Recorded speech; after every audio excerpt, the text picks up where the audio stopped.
अस्सलाम वालेकुम स्टूडेंट्स। आज हम एफएससी पार्ट 1 की बायोलॉजी स्टार्ट करने लगे हैं। फर्स्ट चैप्टर में जो हमारा फर्स्ट टॉपिक है that is related to biodiversity. तो फर्स्ट ऑफ ऑल हम बायोडाइवर्सिटी का लिटरल मीनिंग देखेंगे। ये 2 ग्रीक वर्ड से मिलके बना है, बायोस एंड डाइवर्सिटी। बायो का मतलब है लाइफ और डाइवर्सिटी का मतलब है वेराइटी। मतलब बायोडाइवर्सिटी में हम वेराइटी ऑफ लाइफ को स्टडी करते हैं ऑन द अर्थ के ऊपर जितनी भी वेराइटी ऑफ लाइफ है उस सबको बायोडाइवर्सिटी में स्टडी किया जाता है। नेक्स्ट जो इंपॉर्टेंट लॉन्ग क्वेश्चन स्टार्ट होता है that is the 3 domain system of classification. Before moving towards the 3 domain system हम पहले 5 किंगडम क्लासिफिकेशन सिस्टम को देख लेते हैं। अमेरिकन इकोलॉजिस्ट था 1969 में रॉबर्ट विटकर। इसने 5 किंगडम क्लासिफिकेशन सिस्टम दिया था। इसमें ऑर्गेनिजम्स को 5 किंगडम्स में डिवाइड किया था। They were Monera, Protista, Fungi, Plantae and Animalia. इसमें जो मोनीरा वाला ग्रुप था ये प्रोकैरियोट्स का था और उसके अलावा बाकी 4 ग्रुप्स जो थे, 4 किंगडम्स जो थे वो सारे के सारे यूकैरियोट्स के थे। नेक्स्ट जो आ जाता है हमारे पास that is 3 domain system.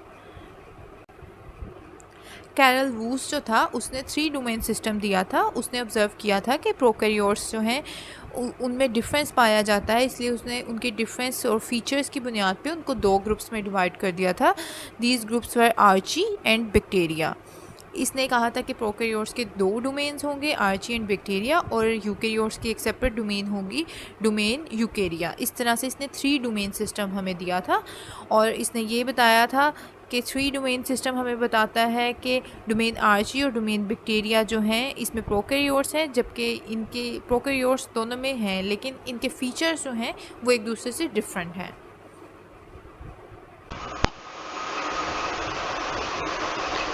Organisms के दरमियान जो एवोल्यूशनरी रिलेशनशिप होता है उसको हम फाइलोजेनी कहते हैं और इसकी जो डायग्राम होती है उसको हम एवोल्यूशनरी ट्री या फाइलोजेनेटिक ट्री भी कहते हैं। यहाँ पे अगर हम 3 डोमेन सिस्टम देखें तो इसका जो एवोल्यूशनरी ट्री है वो कुछ इस तरह से बनेगा। मतलब इसका एक कॉमन इंसेस्टर है और इसमें से 2 ब्रांचेस निकली हैं। एक जो है डोमेन बैक्टीरिया की है और जो दूसरी ब्रांच है दैट शोज डोमेन आर्ची।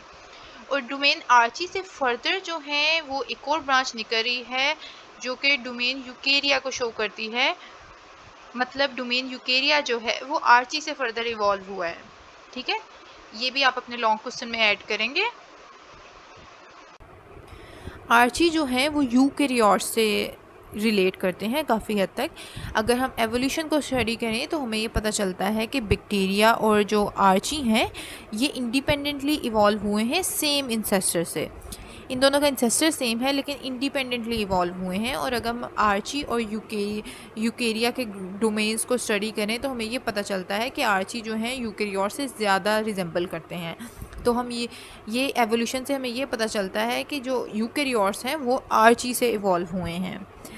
मतलब स्टार्टिंग में कॉमन इंसेस्टर से आर्ची और बैक्टीरिया इवॉल्व हुए थे और उसके बाद फर्दर जो यूकैरियोट्स हैं वो फर्दर आर्ची से इवॉल्व होके बने हैं। नेक्स्ट हमारे पास इम्पॉर्टेंट लॉन्ग स्टार्ट होता है डोमेन आर्ची। अगर हम 5 किंगडम क्लासिफिकेशन की बात करें तो 5 किंगडम में जो मोनीरा था प्रोकैरियोट्स जो थे उनको रखा गया था।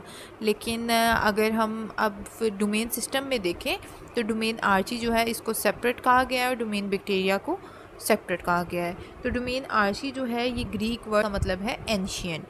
तो इस डोमेन में जो है हम प्रोकैरियोट्स को स्टडी करते हैं और ये प्रोकैरियोट जो है डाइवर्ज हुए हैं बैक्टीरिया से इन एंशिएंट टाइम। एंशिएंट टाइम्स की वजह से हम इसका नेम जो है वो एंशिएंट से रिलेट करके इसे आर्ची कहते हैं।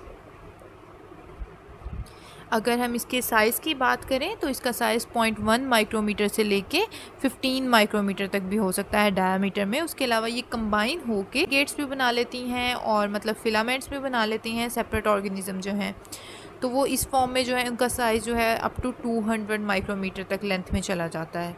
इसके अलावा अगर इनकी हम शेप्स की बात करें तो इसमें स्फेरिकल शेप भी आ जाती है, स्पाइरल शेप में भी एग्जिस्ट करते हैं, रेक्टेंगुलर, रॉड शेप में भी और लॉब्ड शेप में भी। और अगर हम इसकी रिप्रोडक्शन की बात करें तो इसमें एसेक्सुअल रिप्रोडक्शन होती है आर्ची में। बाइनरी फिजन भी देखने को मिलती है। उसके अलावा मल्टीपल फिजन, फ्रेगमेंटेशन, बडिंग भी होती है। और इसके अलावा माइटोसिस और मियोसिस जो होती हैं वो आर्ची में नहीं ऑब्जर्व की जाती। नेक्स्ट जो है आर्ची को अगर हम कंपेयर करें बैक्टीरिया और यूकेरिया के साथ तो सेवरल डिफरेंसेस हमें नज़र आएंगे। फ़र्स्ट ऑफ़ ऑल हम इसकी सेल मेम्ब्रेन्स को कंपेयर कर लेते हैं। अगर हम सेल मेम्ब्रेन्स की बात करें तो आर्ची के अंदर जो सेल मेम्ब्रेन होती है उसके अंदर ईथर लिंकेज होता है between glycerol and fatty acid. और अगर हम बैक्टीरिया और यूकेरिया की मेम्ब्रेन्स की बात करें तो उसके अंदर एस्टर लिंकेज देखने को मिलता है। और उसके अलावा जो आर्ची है उसके अंदर फैटी एसिड चेन जो होती हैं वो ब्रांच होती हैं, जबकि यूकेरिया और बैक्टीरिया में अनब्रांच चेन होती हैं। डायग्राम से ये आपको मज़ीद क्लियर हो जाएगा। आप इधर चेन्स को देखें तो ब्रांच चेन है आर्ची के अंदर, जबकि यूकेरिया और बैक्टीरिया में अनब्रांच चेन्स हैं। और अगर लिंकेज देखें तो इसके अंदर ईथर लिंकेज है आर्ची में, जबकि बाकी यूकेरिया और बैक्टीरिया में एस्टर लिंकेज है। और साथ जो है दोनों के फॉस्फेट ग्रुप से अटैच हैं। तो ये डायग्राम से हमारे पास सेल मेम्ब्रेन की। इसके बाद जो है हम सेल वॉल की कंपोजिशन को देखेंगे।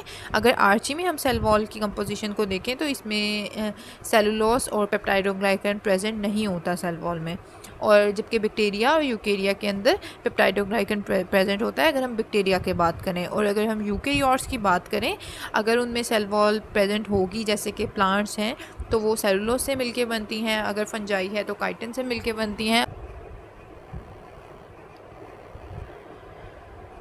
उसके अलावा आर्ची जो है इसमें डिस्टिंक्ट पॉलीसेक्राइड्स होते हैं और प्रोटीन्स भी होती हैं। कुछ ऐसे आर्ची भी हैं जिनमें सूडोपेप्टाइडोग्लाइकन भी प्रेजेंट होता है उनकी सेल वॉल में। जबकि अगर बैक्टीरिया यूकेरिया की बात करें, they contain the polymer consisting of sugar and amino acids, जो कि इसे स्ट्रक्चरल सपोर्ट प्रोवाइड करता है। ठीक है, ये इसकी सेल वॉल की डिटेल्स थी। अगर हम आर्ची के मेटाबॉलिज्म सिस्टम की बात करें तो इसमें एक यूनिक मेटाबॉलिक प्रोसेस होता है, दैट इज़ मेथेनोजेनेसिस। इसमें क्या है, मीथेन की प्रोडक्शन होती है जो कि हमें बैक्टीरिया में और यूकेरियोट्स में देखने को नहीं मिलती। और अगर हम बैक्टीरिया के मेटाबॉलिक पाथवेज की बात करें, उसमें मेटाबॉलिक प्रोसेसेस की बात करें तो उसमें फोटोसिंथेसिस हो रही होती है, नाइट्रोजन फिक्सेशन होती है, फर्मेंटेशन होती है।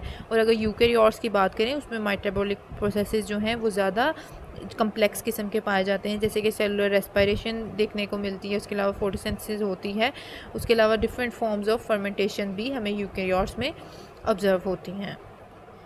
नेक्स्ट हम देखेंगे सिग्निफिकेंस ऑफ आर्ची। अगर हम आर्ची की सिग्निफिकेंस देखें तो आर्ची जो है उसका फंक्शन को हम ऑब्जर्व करेंगे अंदर हार्श कंडीशंस में, कि जैसे कि हाई एसिडिटी हो, अगर हाई एलिनिटी हो मतलब हाई बेसिक उसका इन्वायरमेंट हो, तो ये जो है आर्ची जो है ये सोर्स ऑफ इंजाइम के तौर पे एक्ट करता है।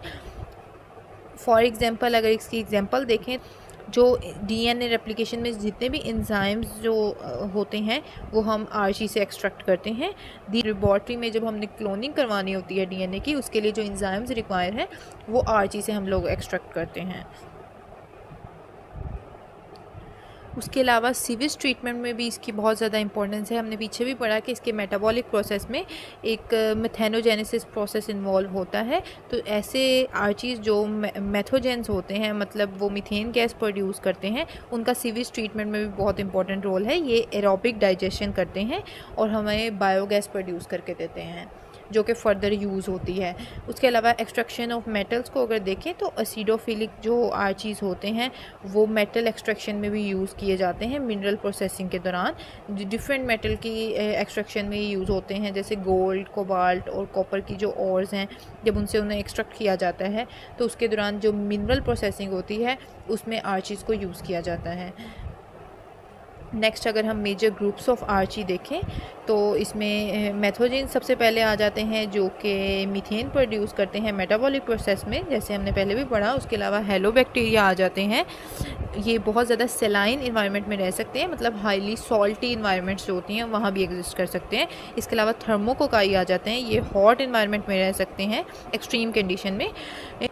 नेक्स्ट इंपॉर्टेंट आर्ची जो हैं थोमार्चीटा, वो जो हैं नाइट्रोजन साइकिल में इन्वॉल्व होते हैं।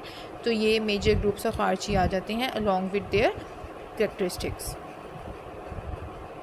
यहाँ पे आपका जो लॉन्ग क्वेश्चन है रिलेटेड टू आर्ची जो है वो एंड हो जाता है। If you have any question you can easily ask in the comment section. Thank you so much.